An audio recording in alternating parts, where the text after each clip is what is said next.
In this video tutorial we are going to take a look at how to design company profile homepage using Elementor, step by step. So let's get started. So from your WordPress dashboard, go to Pages and select Add New. Here first enter your page title as Home, then go to Page Attributes and select Elementor Canvas for templates. Then click on Publish button. Then click on this Edit with Elementor button.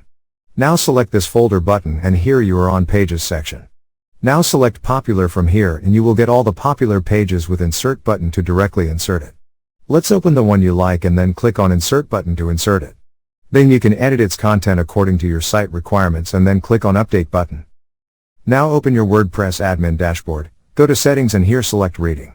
Here select a static page and in Homepage, select your newly create homepage, then Save Changes. Now go to Demo and click on Visit Site. So here on your website, you can see your newly created homepage. Thank you for watching. Struggling with WordPress? WP Learning 101 is your solution. Our free training is perfect for WordPress beginners.